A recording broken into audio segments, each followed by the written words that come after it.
A few months ago, my wife Julie and I decided to start trying for a family.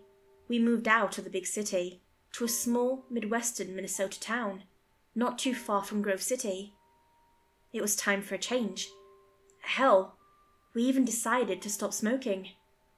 We found a cheap, recently renovated flat. The entire complex was built in the 50s, but the apartments themselves had been fixed up just recently. We were told by the landlord, an absolutely stunning young woman, that most of the previous tenants decided to move out rather than wait for renovations to finish up. The place was basically brand new. Our apartment was on the ground floor. We didn't want to think about baby-proofing a balcony on the 3rd or 4th floor, and we figured this would only be a stepping stone to getting our own house anyway. Julie had left her job as a high school teacher behind, while I'd gotten a job as a manager at a local warehouse. I'd already worked as a manager previously for the same company, so it was just a matter of finding a suitable transfer. The previous tenants had left us a gift. Sitting alone in the kitchen window was a blue sunflower. At first, I thought it was plastic, but it was perfectly real. The colour was striking. It was still yellow in the middle, with black spots, but the leaves were a sparkling ocean blue. The flower pot was hand-painted, with a small landscape and a shining sun. In plain black text it said, "The Sad Sunflower." "That is just too cute," smiled Julie. "We've got to keep it."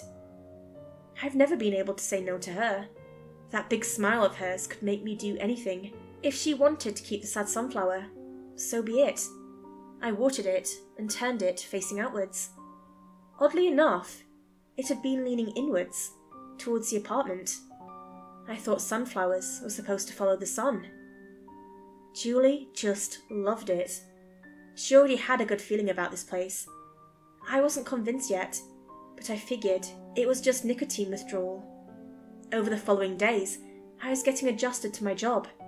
I brought in a cake to get to know everyone. Their previous manager had personal issues and suddenly left town, so there was an urgent need for someone to step in. It was just great timing for me.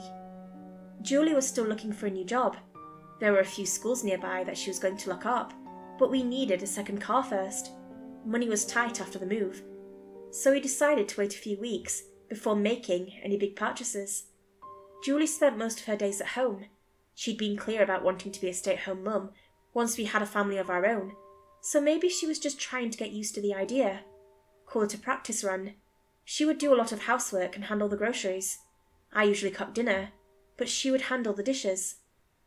One day, after coming home from work, I noticed her humming a strange tune while watering the sad sunflower. I've never heard it before. "You're my friend, I'll sing your tune, a setting sun to rising moon. I ask you, buddy, buddy blue, won't you be a sunflower too?" I took off my shoes and joined her in the kitchen. She'd hummed the tune over and over, checking every leaf on that sparkling blue plant. It was leaning inwards again, away from the sun, almost like a dog, asking for a head scratch. "What's that song?" I asked. "What song?" I asked her several times over. She honestly didn't know what I was talking about. I read it out loud, and she just blanked. The same way I could have sworn I heard her sing it. She swore she hadn't. I turned the plant back outwards, towards the sun. The next day, it was leaning back in. That tune started to haunt me. I could hear Julie sing it in the shower, while doing the dishes, while tying her shoes. Over time, she came to accept that she was singing it, but she wasn't doing it consciously. It was like this brain teaser. "I must have heard it somewhere," she said. "Some kind of nursery rhyme." I couldn't blame her for having her mind occupied with kid stuff. It was pretty much all we talked about. We'd just started trying for a baby, and it would be a matter of time before our lives would change forever.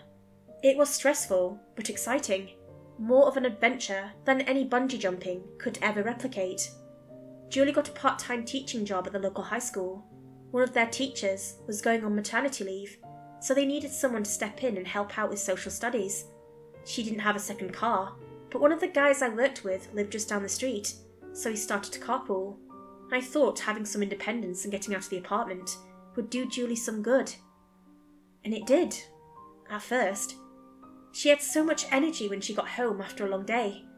Still, she would beeline towards her sad sunflower, take care of it, water it, and only then would she concentrate on anything else. She didn't even take her shoes off. That plant was, by far, her most favourite thing in the world. Honestly, I didn't get it. She still hummed that melody. You're my friend, I'll sing your tune, a setting sun to rising moon. I once got back home early, only to notice that the sunflower was gone. Julie wasn't home from work, and the thing was just gone. Later, when Julie came home, it all made sense. She held that thing under her arm as she walked through the door. It was almost like someone holding a baby. She had a grocery bag swinging underneath. I'll be the first to admit, I didn't handle it very well. You're bringing it to work, I accused. What is going on with you? It's nothing, Julie sighed. It's like having a safety blanket. It doesn't mean anything. Then throw it away. She stared at me in disbelief. I took a step forward to help her with the groceries, and she recoiled. Her eyes were dilated, and it looked like she was on the edge of a fight-or-flight reaction. I just stopped. What the hell? Don't you dare! She spat. Don't you dare! After that, Julie slept on the couch for a couple of nights. It was her idea, not mine. She would give me these long, accusing looks from across the room whenever I was in line of sight of that damn plant. It was still facing inwards. I'm sure the damn thing was moving, or turning bark, every time I tried to face it outwards. I started hearing things at night. I once peeked out of the bedroom to see Julie water and prune that plant in the middle of the night. She'd sing to it, over and over, the same rhyme. In the moonlight, it looked like she didn't even blink. 2:30 in the morning, and there she was, caressing the leaves. There were other things as well. Foul-smelling dirt in the wastebasket, dark blue sunflower seeds scattered across the bathroom. I didn't know what to make of it, but Julie and I weren't really talking anymore. She had no problem talking to that plant, though. I ask you, buddy, buddy blue, won't you be a sunflower too? It all came to a boiling point the day when Julie didn't come home from work. Of course, she'd taken the plant with her. I tried her phone, but she didn't pick up. At 7 in the evening, I was getting seriously worried. I called the school where she worked, but of course it was closed. Instead, I called her co-worker, Miss Marriott. This is Claire, she answered. Hey, I'm calling about Julie. This is her husband, I said. Sorry about calling you like this. No, it's fine. Is everything all right? When Julie came to work, did she seem okay? Did she do anything unusual? I'm not following. Well, did she bring... No, I'm sorry, I meant... What did you mean with came to work? Apparently, Julie had quit her temp job about a week ago. I rushed down the street to my co-worker and asked to borrow their car. They didn't mind, and even asked if there was anything they could do to help. I didn't even know where to start, so I just thanked them and left. I drove around town for hours, checking every open store, every alley, every side road. Finally, I stopped for gas. As I went inside to pay and get a soda, I noticed the clerk humming a tune. She was reading a magazine and humming away, barely noticing I was even there. I'd recognize that melody anywhere. Where'd you hear that? I asked. She just looked up at me like she'd woken up from a nap. She had no idea what I was talking about. I just paid and left, figuring Julie had been there. She was close. There was a small dirt road not too far from the gas station, leading down to a fishing lake. All you could catch there was smallmouth bass, but it was a great little place to have a barbecue. I drove down the road, following a hunch. It paid off. Just a few minutes later, I saw our car on the side of the road. The door was still open. Lights were blinking. It was swarming with mosquitoes. I parked alongside it and brought out a flashlight. There was a small trail through the woods, leading up to a clearing next to the lake. It was the only place she could have gone, unless she was just mindlessly going random directions. I didn't have to go far to hear her. There was no wind, so even a slight noise could be heard from far away. I ask you, buddy, buddy blue. The same damn rhyme. Next to the trail, I noticed small, bright stalks reaching out of the soil. They looked freshly planted. I could guess what kind of plant they were, even though they hadn't bloomed yet. Won't you be a sunflower too? I stepped into the clearing. I could barely see them all with that tiny cone of light. There were hundreds of them, spread out in a circle. In the middle was Julie, reciting her rhyme over and over. She'd taken off her clothes, and I could see mosquitoes swarming her. It didn't seem to bother her. The melody of her song was gone, turned into a mantra. She was standing with her back towards me, holding her hands in front of her like a cup. She suddenly made a harsh coughing sound and bent forward. I took a few steps and stopped. Every single sunflower turned towards me, blue leaves vibrating, little rattlesnakes. Julie turned around. Sunflower seeds were dripping from her mouth.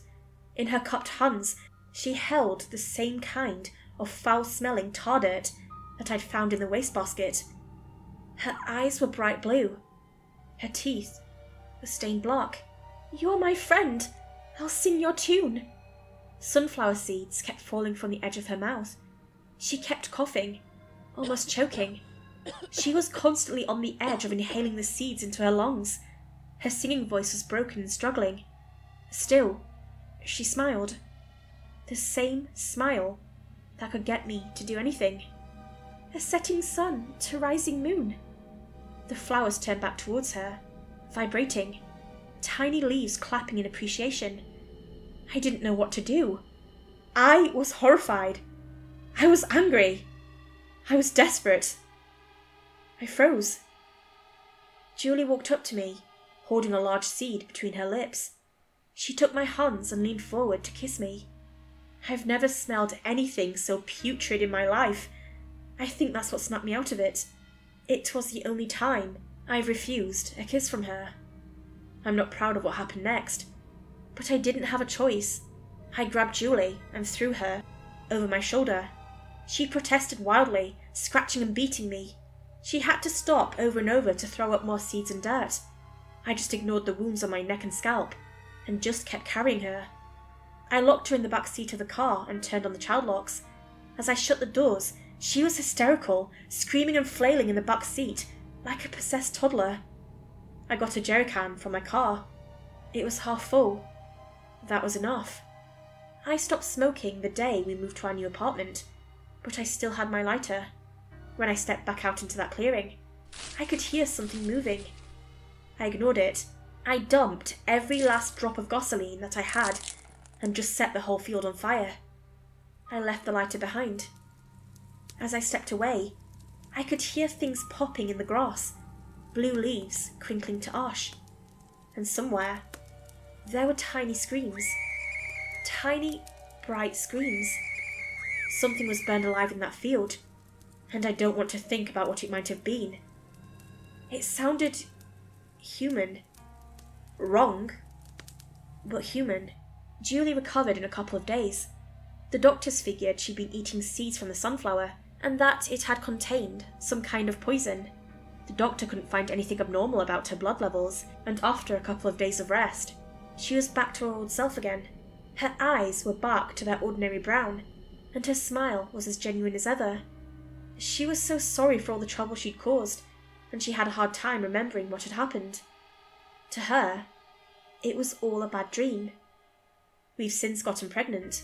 Over the months, we've baby-proofed our apartment, but we're already looking to move to a house. Julie got her job back as a temp, and she might be looking at an extension at the end of the school year. She's quite popular. We're thinking about the name Danny with a Y for a boy, or Danny with an I for a girl. We're not sure yet. There's only one thing that still worries me. The ultrasounds. Julie has been taking them while I'm at work, but she's shown me every single image. They look perfectly fine, but on the last one, there was something that didn't add up. In the corner of the picture, the date was set to 5 years ago. I'm suspecting she's not showing me the actual ultrasounds, or that she hasn't taken them. I don't know what she could be hiding. And sometimes, at night, I hear her humming the same damn tune. You're my friend, I'll sing your tune, a setting sun to rising moon. I ask you, buddy, buddy blue, won't you be a sunflower too?